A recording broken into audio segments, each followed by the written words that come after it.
DRDO को मिली एक नई सफलता। डीआरडीओ की सफलता से थर्राया पाकिस्तान। एक बार फिर डीआरडीओ ने वो कारनामा कर दिखाया है जो पड़ोसी दुश्मनों की धड़कनें बढ़ाने के लिए काफी है।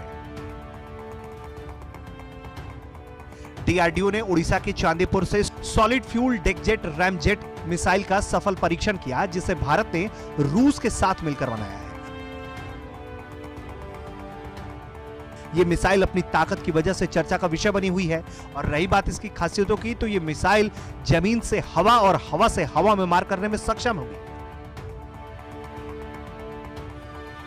और यही वजह है कि इसे भविष्य में भारत की आधुनिक ताकतों में शुमार किया जाएगा। साथ ही इससे भारत की ताकत रक्षा क्षेत्र में बढ़ेगी और नई तकनीक के क्षेत्र में विकास भी होगा। रैमजेट तकनीक पर आधारित रॉकेट की सबसे बड़ी खूबी यही होती है कि इसके ईंधन को जबरदस्त थ्रस्टक या पावर या फिर शक्ति देने के लिए अधिक ईंधन का उपयोग नहीं किया जाता।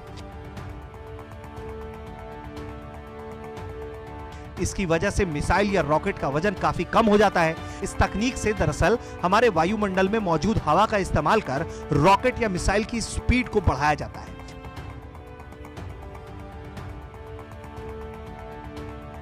इसको आसान भाषा में यदि कहा जाए तो पहले रॉकेट या मिसाइल को ताकत देने के लिए ईंधन के तौर पर हाइड्रोजन और ऑक्सीजन को मिलाकर प्रयोग किया जाता था। इन दोनों को निश्चित मात्रा में भरना जरूरी होता था।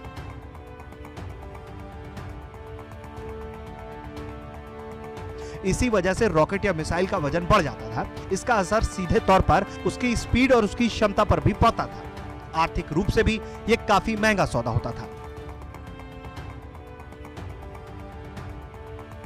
गौरतलब है कि इस तकनीक का सबसे पहले उपयोग 1960 में किया गया था, जिसके बाद से ही इसे रैमजेट तकनीक का नाम दिया गया।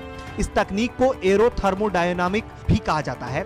विज्ञान की भाषा में इसे एयर ब्रीदिंग इंजन कहा जाता है। ये ऐसा इंजन होता है जो वातावरण में मौजूद हवा का इस्तेमाल करके अपनी गति को बढ़ाने के लिए करता है।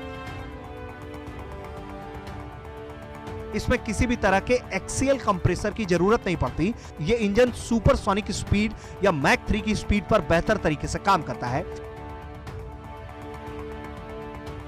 इसकी स्पीड 6 मैक तक की जा सकती है, यानी कि यह मिसाइल लॉन्च होने के बाद दुश्मन को सोचने और संभलने का भी मौका नहीं देती। ब्यूरो रिपोर्ट, भारत तक।